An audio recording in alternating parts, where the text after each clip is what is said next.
నేను ఒకటే అడిగాను, సార్ హైకోర్టు ఆర్డర్ ఇదిగోండి, మీకు కూడా షేర్ చేశాను సార్, మీకు వచ్చేసి ఉంటుంది ఈ పాటికి. హైకోర్టు ఆర్డర్ ఇచ్చాను, లోవర్ కోర్టుది చీటింగ్ చేశారు, కమిషనర్ గారు బాండు, ఇవి 3 ఉన్నాయి, ఇవి చల్లవంటాడు. పోనీ రాసి ఉండంటే మీరు రాయకూడదు అంటారు, పోనీ ప్రెస్కి చెప్పమంటే మేము చెప్పమంటారు. సరే ఏ అధికారంతో నా ఇంట్లో మీ ఇంటికి వెళ్ళేదని మీకు ఆర్డర్ కావాలంటాడు. మీరు ఇంటికి వెళ్ళేదని మీరు ఆర్డర్ తీసుకుంటున్నారా సార్ అని. లేదు మీ నాన్న చెప్పాలి మాకు అంటున్నారు. సార్ అది కోర్టులో ఉంది సార్, మీరు ఎందుకు మా నాన్న మాట వింటున్నారు, మీరు కోర్టు మాట వినాలి కదా సార్ ఏసీపీ గారు అంటున్నాను.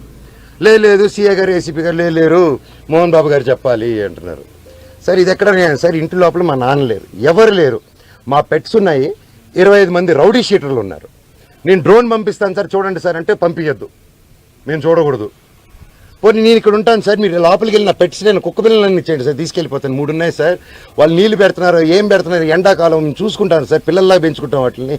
మేము నా కాదు మీరు వెళ్ళి తండ్రి సరే దండం పెట్టుకున్నాను, కాలు పట్టుకుంటాను సార్ అన్నాను. నేను కళ్ళల్లో నీళ్ళు వచ్చేసింది, ఆ పెట్స్ వచ్చేసి గేటు సందుల్లో మీకు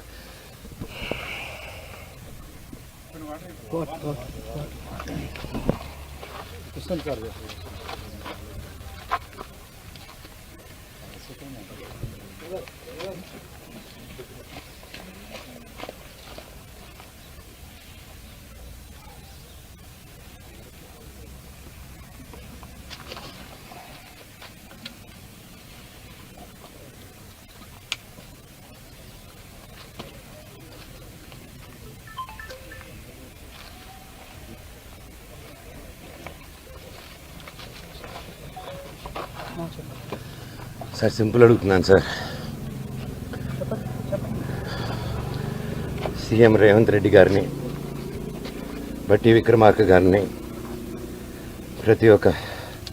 ప్రతి ఒక్కరిని, లీడర్స్ని, పోలీస్ డిపార్ట్మెంట్ని, కోర్టుల్ని, కలెక్టరేట్ని, హ్యూమన్ రైట్స్ని, ఇది అన్యాయం అండి. కోర్టు ఆర్డర్లతో వచ్చినా కూడా అలో చేయట్లేదు, గొడవ జరగలేదు, నా ఇంటికి వెళ్తుంటే నన్ను అలో చేయట్లేదు. దీనికి పరిష్కారం ఏంటో చెప్పండి సార్ నాకు, అంతే అడుగుతున్నాను.